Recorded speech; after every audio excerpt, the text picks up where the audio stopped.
¿Qué tal? ¿Cómo están? Hoy vamos a ver la clase ya número 37, que es el libro de Sofonías. Y vamos a...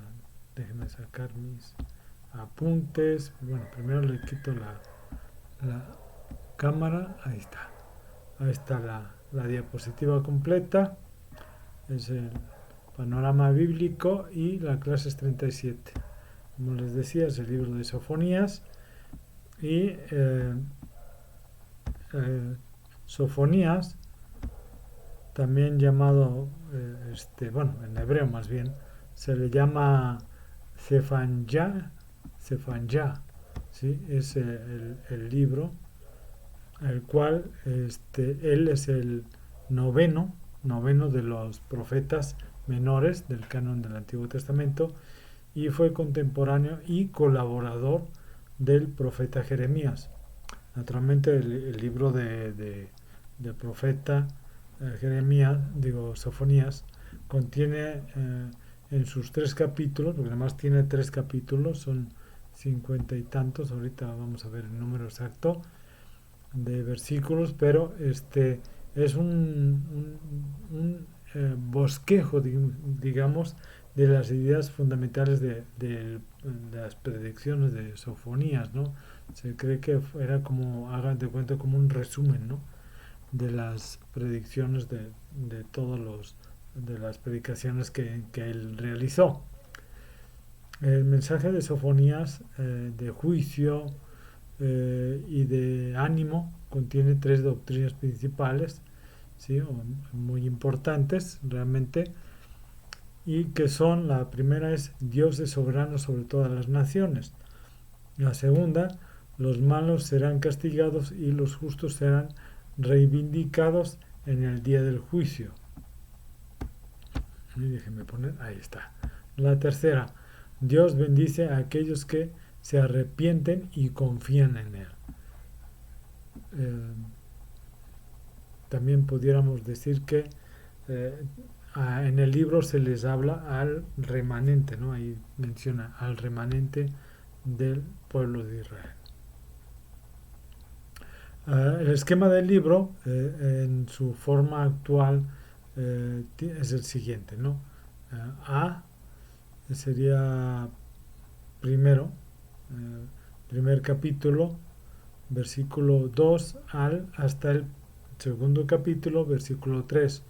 Es una amenaza del día del Señor. Esto del día del Señor ya lo vimos anteriormente en Joel, si se acuerdan. El juicio del Señor descenderá sobre Judá y Jerusalén como castigo por la tremenda degeneración de la vida religiosa. Eh, versículo, capítulo 1, versículo del 4 al 7a. ¿Sí? Y se extenderá a todo tipo de persona, versículo 7b al 13, y se presentará con todos los horrores de una terrible catástrofe, versículos 14 al 18. Por esta exhortación, la penitencia y la búsqueda del Señor. Ahí lo vemos en el capítulo 2, versículo del 1 al 3. ¿Sí? El subtítulo, la subparte B, sí, ahí sería del 2, del capítulo 2, versículo 4 al 15. Ahí vemos la mano del Señor se extenderá no solo sobre Jerusalén, sino sobre todo el mundo entero, ¿no? Sobre todas las naciones, ¿sí? Sobre los pueblos de las cuatro regiones del cielo, ¿no? Así mencionan, hacia el oeste a los filisteos, versículos 4 al 7, hacia el este sobre los moabitas y los amonitas, versículo 8 al 11, hacia el sur sobre los etíopes, versículo 12. Bueno, ahí tenemos que tener en cuenta una cosa: se llama etíopes, pero es Egipto, ¿sí? Egipto estaba en ese momento reinado por eh, los faraones que venían de descendencia etíope, ¿de acuerdo? Por eso se menciona ahí los etíopes. Y hacia el norte sobre los asirios y los ninivitas, famosos ninivitas, ¿no? Versículos 13 al 15. La sección 3, sección C, aquí le puse letras, una amenaza especial, ¿sí? Ahí vemos del capítulo 3, del versículo 1 al 8, el profeta se vuelve de nuevo hacia Jerusalén. Ahí dice, ay de la ciudad rebelde, impura y opresora. No escuchó nunca la llamada, no aceptó la corrección. La amonestación más fuerte es para los aristócratas y los administradores de la ley, las clases dirigentes, ¿no? del pueblo, o sea, la comunidad civil, digamos. Y los profetas y sacerdotes, guías del culto público, ¿no? O sea, del- más que nada de los dirigentes y los guías del pueblo. En la sección D, ahí vemos que es del capítulo 3, del versículo 9 al 20. Una profecía de consolación o una mirada profética al reino del Dios futuro o del reino futuro de Dios, en el que el mundo entero, unido en una sola fe y un culto, se volverán al Dios verdadero, ¿sí? Y será posible disfrutar de la riqueza del reino mesiánico, cuya capital es la hija de Sión, o sea, Jerusalén. La universalidad del juicio, así como la redención, queda expuesta poderosamente en estas profecías de Sofonías. Y hay la parte perdón, no lo había yo aquí, la parte, perdón, que es la última exhortación de Sofonías, que es igual del capítulo 3, versículo 9 al 20, también tiene una tonalidad mesiánica, aunque no llega a la amplitud de Isaías, ¿no? O sea, no es tanto como allá, pero sí tiene esos vertientes. El primer versículo del libro incluye una autoría, ¿no? Que dice Sofonías, hijo de Cusí, hijo de Gedalías, hijo de Amarías, hijo de Ezequías. ¿Se acuerdan que el rey Ezequías, no? Sí. En tiempo de Josías, hijo de Amón, rey de Judá. Según este versículo de Sofonías, fue tataranieto del rey Ezequías y pudiera ser que al igual que Isaías fuera miembro de la familia real. De este versículo y de los análisis del contenido del libro se cree que la actividad del profeta que la desarrolló aproximadamente en el reino de Josías, que fue entre el año 640 y 609 a.C.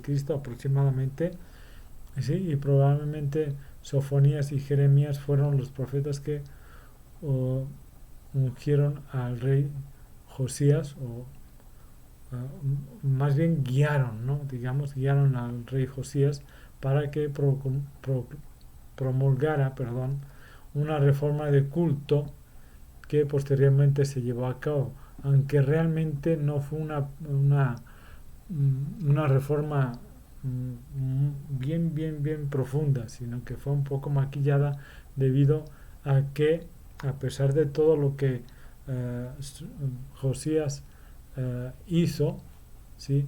no pudo no pudo convencer a todo el pueblo, ¿no? Entonces termina nada más siendo algo más ligero de lo que realmente debía haber sido, ¿sí? La actividad del profeta permítame, ahí está.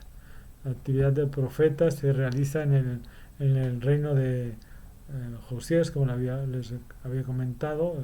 Josías estuvo del 689 al 639 antes de Cristo, ¿sí? Sofonías es uno de los pocos Sofonías es uno de los pocos profetas cuya cronología está fijada con datos precisos en los versículos de introducción del libro, o sea, que está mencionado en qué momento de la historia, ¿no? estuvo él. En los dos reinos anteriores, los de Amón y Manasés, la idolatría se había introducido en la ciudad santa de Jerusalén en formas que de veras eran vergonzosas, ¿no? Especialmente porque habían adoraciones al culto de Baal y a Astarte o sí, Micón o sea, también se le llamaba el Señor, ¿no? Y con el culto extranjero llegaron también a la cultura extranjera y muy grandes corrupciones de moral y de todo tipo, ¿no? Y ahí vemos que Josías, el rey del cetro ungido, eh, deseaba poner fin a la horrible devastación de los lugares santos, ¿no? Entonces él destruyó muchos de los lugares altos que se les llamaba. Uno de los más acérrimos defensores y consejeros de esa reforma fue precisamente Sofonías, y su escrito continúa siendo uno de los documentos de mayor uh, utilidad para comprender la era de Josías, ¿sí? Del rey Josías. Eh, el profeta puso el hacha en la raíz de la corrupción moral y religiosa cuando, ante la idolatría que había invadido hasta el mismo santuario, amenazó con eliminar de este lugar hasta el último resto de Baal y hasta el nombre de sus sacerdotes. Cap capítulo 1, versículo 4. Y exhorta a volver a la sencillez de los antepasados, en vez del lujo de las vestimentas extranjeras que eran muy populares en ese momento, ¿no? Sobre todo entre los círculos aristocráticos, ¿no? O sea, de los dirigentes. En versículo 8.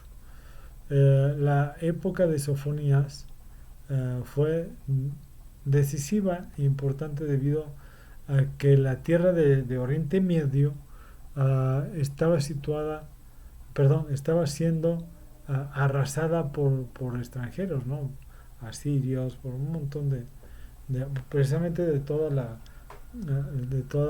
estas que se mencionaron anteriormente, de todos estos reinos, ¿sí? Que constantemente estaban atacando a Israel, ¿no? ¿Sí? Entonces, y incluso al haber a Siria empieza a ir a estos reinos o sea, a estas ciudades que estaban alrededor de Israel, estos lugares, y hacían que también los extranjeros de esos pueblos emigraran a la ciudad de Jerusalén, ¿sí? Esto lo vemos en la última época del siglo 7 antes de Cristo, ¿sí? Y entonces van todos precisamente a esta ciudad, ¿no? O sea, digamos que huyendo, ¿no? Huyendo de sus casas, de sus territorios, ¿sí? Y van a la ciudad de los profetas. Estaba únicamente, o sea, a pesar de que estaba a unos años de ser destruida en el 586.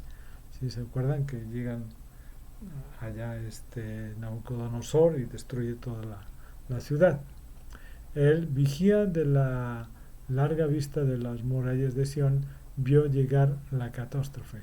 Dice, porque el Dios del Señor porque el día del Señor está cerca.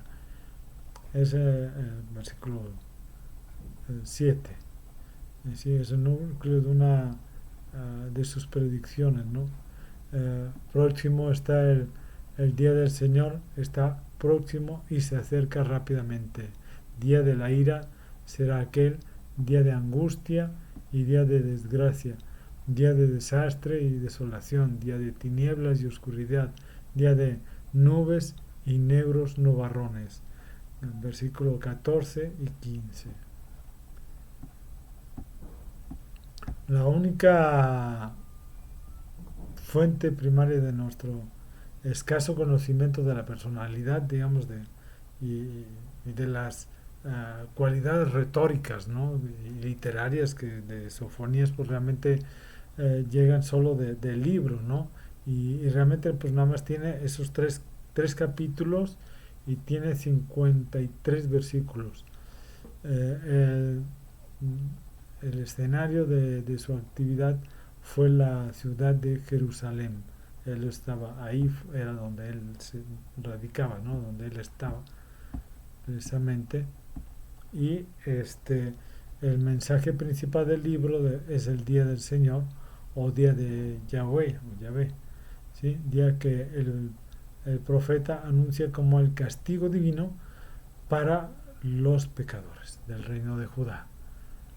Los versículos 15 y 16 del primer capítulo, día de la ira, dice, día de la ira de aquel, día de la angustia, de aprieto, día de devastación y desolación, día de tinieblas y oscuridad, día de nublado y densa niebla, día de trompeta y de clamor contra las ciudades fortificadas y las torres de los ángulos.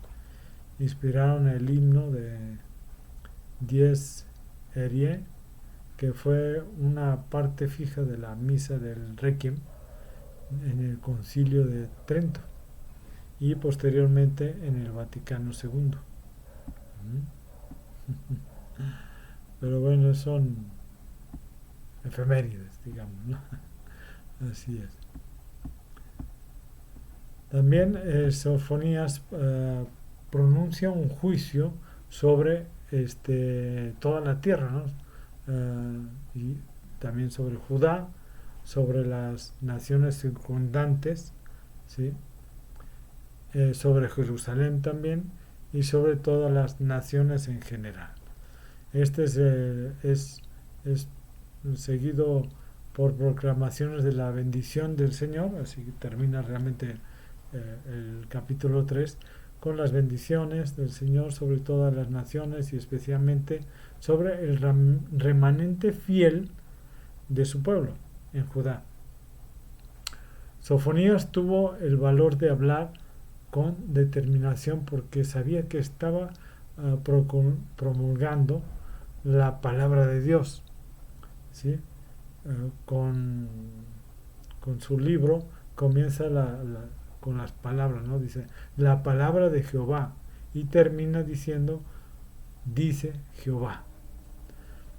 El día que ni los muchos dioses que la gente adoraba, porque realmente Dios, o sea, Jehová, termina siendo uno más de los dioses que adoraban, ¿no? O sea, tenían su bola de dioses, entonces como que formaba parte de otro más de los dioses, ¿no? Entonces, por eso Dios dice, ya, hasta aquí, ¿no? Dios es misericordioso y compasivo, pero cuando todas sus advertencias son ignoradas, ha de esperarse el juicio o el castigo, ¿no? El profeta lo llama el día del Señor. Ellos se refieren a varios eventos tales como la caída de Jerusalén, como a las manifestaciones del día del Señor, como cada una de estas apunta hacia el último día del Señor. Y vemos que gran parte de las bendiciones finales sobre Sión, pronunciadas en los versículos 14 al 20, aún están por cumplirse. Lo que no nos lleva pues a concluir que estos son profecías mesiánicas que aguardan la segunda venida de Cristo para que se puedan llevar a cabo, se cumplan, digamos, ¿no? El Señor ha tenido, o sea, más bien, ha tenido mucha paciencia en ese momento, pero ha quitado nuestro castigo sobre nosotros a través de Cristo, ¿sí? Que vino a morir por los pecadores de su pueblo, Sofonías 3:15 y Juan 3:16. Pero Israel aún no ha reconocido a su verdadero Salvador. Esto aún está por suceder. Romanos 11, versículos 25 al 27.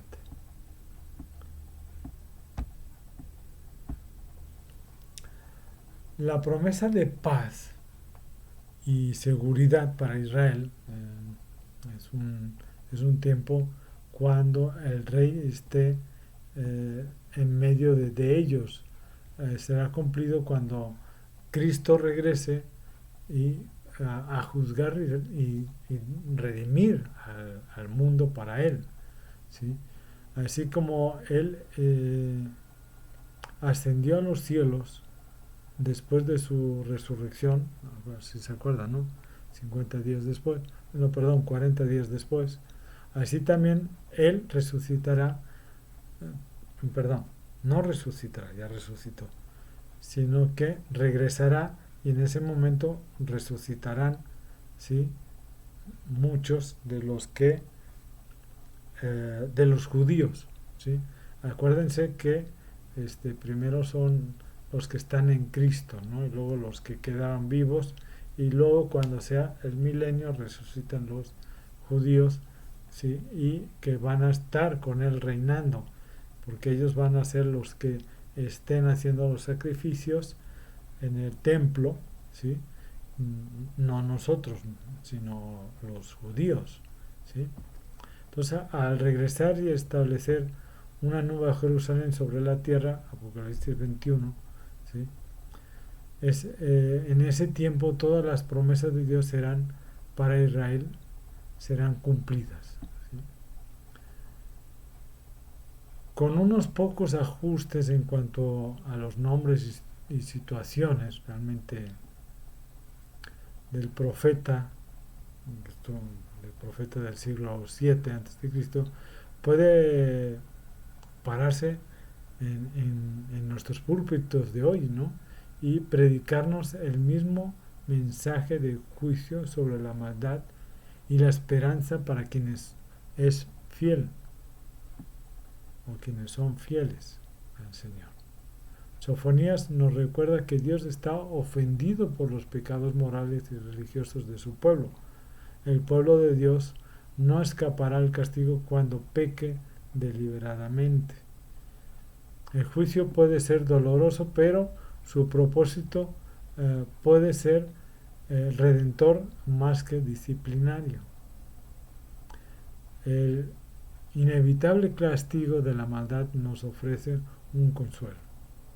En un tiempo cuando parece que el mal está imparable, victorioso, tenemos la libertad de desobedecer a Dios, como muchos lo están haciendo, pero no la libertad para escapar de la consecuencia de nuestra desobediencia, ¿sí?